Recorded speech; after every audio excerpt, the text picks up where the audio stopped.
అంటే ఇప్పుడు మనకు నింద రాకుండా అంటే ఏం చేయాలా? చెప్పండి, ఏం చేయాలి నింద రాకుండా అంటే? దేవుని ఆజ్ఞలు మనం గైకొని, ఆయన మాట శ్రద్ధగా విని ఆయన ఆజ్ఞలను గైకొనాలి.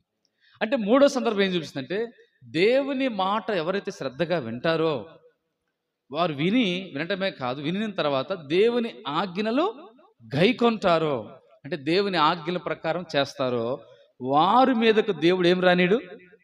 నిందను రానీడు.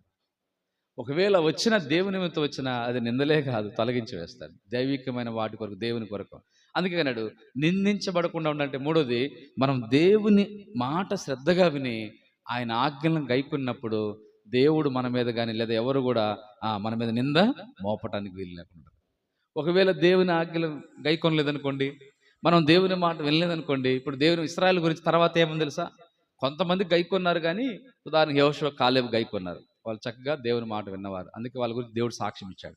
కానీ చాలామంది ఇశ్రాయేలు ఏం చేయాల? దేవుని మాట వినలా, వాళ్ళు దేవుని ఆజ్ఞలు గైకొనలా. అందువల్ల ఇప్పుడు ఏమైంది? ఇశ్రాయేల్ దేవుడు శ్రమకు అప్పగించినాడు, బానిసత్వానికి అప్పగించాడు. ఇప్పుడు ఏమైంది? వాళ్ళకి నిందొచ్చేసింది. ఎందుకు నిందించబడ్డారంటే దేవుని ఆజ్ఞలు గైకొనకపోవడం వల్ల, దేవుని మాట వినకపోవడం వల్ల. అందుకే నెహెమ్యా వాళ్ళు బబులోనుకి వెళ్ళిపోయారు. ఎందుకు చెర వచ్చింది వాళ్ళకి? ఎందుకు చెర నింద వచ్చిందంటే వాళ్ళు దేవుని మాటను వినకపోవడం వల్లే.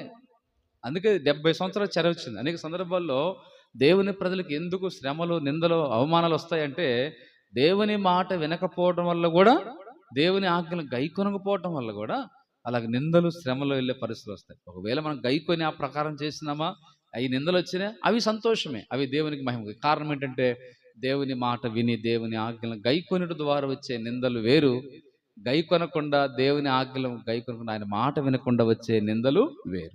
ఇక్కడ మనం మూడవ సందర్భం మనం చూస్తున్నాం. అందుకే దేవుని యొక్క గ్రంథం రాయడం 2వ దినవృత్తాంతాలు 7:19-20 కూడా ఉంది. దేవుని ఆజ్ఞలను వారు గైకొనక దేవుడు నియమించిన కట్టలు విడిచిపెట్టారంట. వారికి ఇష్టమైన పనులు దేవునికి విరోధమని పనిచేశారు. 2వ దినవృత్తాంతములు 7:19-20 అక్కడ వారి మీదకి నింద వచ్చిన సందర్భం అక్కడ రాయబడింది. ఈ రెండింటిని మనం యాడ్ చేస్తే ద్వితీయోపదేశకాండం 8:37 ప్రకారము, 2వ దినవృత్తాంతంలో 7:19-20 ఈ రెండు సందర్భాలు మనం యాడ్ చేస్తే కనబడేది విషయం ఏంటంటే దేవుని ఆజ్ఞలను గైకొనకపోవటం, దేవుని మాట వినకపోవటం, దేవునికి నియమించిన వాటిని, నియమించిన కట్టడలు. అంటే దేవుడు నియమించాడు కదా, కొన్ని నియమించాడండి ఆయన ఏది నియమించినాడో ఆ నియమించిన నియమాలు, ఆ కట్టడలను ఇశ్రాయేలుకి ఇచ్చాడు. ఈ దినాల్లో దేవుని ప్రజలందరికీ ఇచ్చాడు, సార్వత్రిక సంఘానికి ఇచ్చాడు.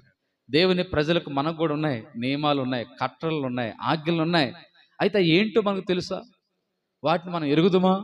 అవి మనం గైకొంటున్నామా అని మనం ఆలోచన చేసుకొని, దేవుడు ఏ నియమాలు పెట్టాడు, ఏ ఆజ్ఞలను పెట్టాడు మనం ఎరగాలి, వాటిని మనం గైకొనాలి. అప్పుడే నింద నుంచి మనం తొలగిపోతుంది. మూడోది, 4వ మాట చూద్దాం. పరిశుద్ధ గ్రంథంలో 4వ సందర్భము చదువుకుందాం.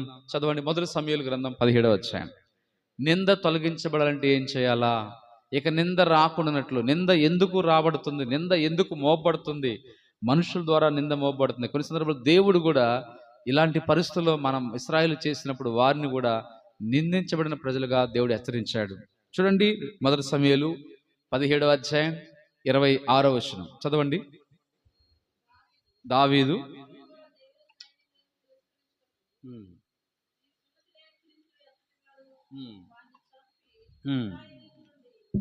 వారిని చంపి ఇశ్రాయేలు మీద ఈ నింద తొలగించిన వానికి బహుమతి ఏమని దావీదు అడుగుతున్నాడు, తన నిలుస్తున్నాడు. అంటే ఈ వ్యక్తిని చంపితే నింద తొలగిస్తే ఎవరా వ్యక్తి అంటే అక్కడ గొల్యాతు, ఫిలిస్తీయుడైన గొల్యాతు. దాదాపు 10 అడుగులు, సుమారు 10 అడుగులు ఎత్తున్నాడు. అప్పుడు సౌలు రాజు భయపడ్డాడు, సైన్యం అంతా భయపడింది. సైన్యంలోనే దావీదు యొక్క 3 అన్నలు కూడా ఉన్నారు కదా, వాళ్ళు కూడా ఏం చేశారు? వాళ్ళు కూడా భయపడ్డారు, అందరూ భయపడ్డారు. ఎవరిని చూసి? ఫిలిస్తీయుడైన గొల్యాతుని చూసి. అయితే ఆ వ్యక్తి అంటాడు, మీలో ఎవరైనా వచ్చి ఒకరు వచ్చి నన్ను జయించండి, 40 రోజులు కనబరుచుకుంటున్నాడు. అలాగ అందరికి వినబడతారు చూసింది. అది అనేకులు తెలిసిపోతుంది. ఏమని చివరికి ఏం తెలిసిపోతుందంటే, అయ్యో ఫిలిస్తీన్లో ఉన్న బలాఢ్యుడు ఇశ్రాయేల్లో ఒక్కడు కూడా బలాఢ్యుడు లేడా అని. ఇప్పుడు ఇశ్రాయేల్ ప్రజల మీదకి ఏం వస్తుందంటే నింద వస్తుంది.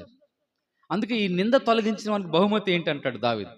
నింద తొలగించడం ఏంటి? ఇక్కడ గొల్యాతు ఏ వ్యక్తి అయితే ఇశ్రాయేల్ మీద సవాల్ చేస్తున్నాడో అలాంటి గొల్లియాతును జయించటమే నింద తొలగించడం.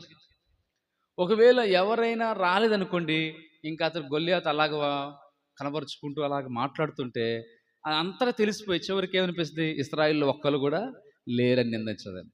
ఒకవేళ ఎవరైనా ఓడిపోయారు అనుకోండి యుద్ధానికి వచ్చి, అది కూడా నిందే వస్తుంది. కానీ ఇక్కడ మనం చూస్తే ఈ దావీదు అంటాడు, ఇతన్ని చంపి నింద తొలగించిన వానికి బహుమతి ఏంటి అంటే, ఇప్పుడు మనకు నింద తొలగించాలంటే ఏం కావాలి చెప్పండి? గొల్లియాతు, ఫిలిష్తీయుని గొల్లియాతు ఏం కావాలి? చంపబడాలి. ఎప్పుడైతే ఫిలిష్తీయుని గొల్లియాతును చంపుతామో అప్పుడు ఇశ్రాయేలుకి నింద రాదు, తొలగిపోద్ది. నింద తొలగిపోద్ది, వచ్చింది ఆల్రెడీ, ఆ నింద తొలగిపోద్ది, ఇంకా నింద తర్వాత మోపడకుండా ఉంటుంది. అంటే ఇప్పుడు మన జీవితంలో ఈ గొల్లియాతు ఎవరో తెలుసా? శరీరము. గొల్లియాతు అంటే ఎవరికి సాదృశ్యం అంటే శరీర సంబంధి, అన్యుడు, శరీర సంబంధి. అంటే మనలో కూడా అన్య సంబంధమైన ఇశ్రాయేలుడు కాదు ఇతడు, ఫిలిష్తీయుడు, దేవునికి బద్ధశత్రు విరోధి. అందుకే ఇశ్రాయేలు చరిత్రలో మనం చూస్తే తర్వాత ఇతని పేరు మీద ఇశ్రాయేల్ దేశాన్ని జయించిన వారు ఏం చేశారు తెలుసా? ఫిలిస్తీన్ల పేరు మీద వచ్చేటట్టుగా పాలిస్తీనా అని పేరు పెట్టారు. అది వాస్తవానికి అది ఏ దేశం? అది కనాన్ దేశం, ఇశ్రాయేల్ దేశం. ఫస్ట్ టైం కనాన్ దేశం మొదటి పేరు. కనాన్ దేశాన్ని కాస్త ఏమైందంటే ఇజ్రాయెల్ దేశం అయింది. యోధా దేశం ఇశ్రాయేల్ దేశం అన్నాడు దేవుడు. అయితే ఇశ్రాయేల్ దేశం తర్వాత ఏం చేసి తెలుసా? దాన్ని శత్రువులు ఇశ్రాయేల్ అందరిని ఓడించేసి వాళ్ళందరూ చెర తీసుకుని పోయి ఆ దేశానికి అసలు ఇశ్రాయేల్ దేశం పేరు ఉండకూడదని చెప్పి ఏం చేశారంటే పాలిస్తీనా అని పేరు పెట్టి ఇప్పుడు కూడా పిలువబడుతుంది పాలిస్తీనా అని. వాస్తవానికి ఇప్పుడున్న పాలిస్తీనా దేశం ఏంటి తెలుసు? చరిత్ర చూస్తే అది పాలిస్తీనా వాళ్ళది కాదు. అరబ్ కంట్రీస్ పాలిస్తీనాలు కాదు, వాళ్ళది కాదు. అది ఎవరిది? దేవుడిచ్చిన ఇశ్రాయేల్ దేశం అది. ఆది కాండలో ఉంటుంది, దేవుడు అబ్రహాముతోనే ప్రమాణం చేశాడు. దేవుడు, ఇది నీకు నీ సంతతికి తరతరాలకి ఇది స్వాస్థ్యంగా, నిత్య స్వాస్థ్యంగా అన్నాడు దేవుడు. కాబట్టి అంటే ఇప్పుడు అలాంటి దేశం, అలాంటి ఇప్పుడు నింద తొలగిపోవాలంటే ఫిలిష్తీయుడు అనగా శరీర సంబంధి, దేవునికి విరోధి మనలో కూడా నింద తొలగించబడాలంటే మనం కూడా ఏం కావాలి? మన జీవితాల్లో ఎక్కడైతే ఫిలిష్తీయుడు ఉంటాడో, మన వ్యక్తిగత జీవితాల్లో, మన కుటుంబాల్లో, లేదా సంఘములో దేవుని ప్రజల మధ్య ఫిలిష్తీయుడైన గొల్లియాతును ఏం కావాలా? చంపబడాలి. అంటే శరీర క్రియలు చంపబడాలి, అప్పుడే నింద తొలగించబడతాయి. అందుకే గలతీ పత్రికలో రాయబడింది కదా, ఆత్మ చేత మనం ఏం చేయాలంటే శరీర క్రియలను చంపుకోవాలి.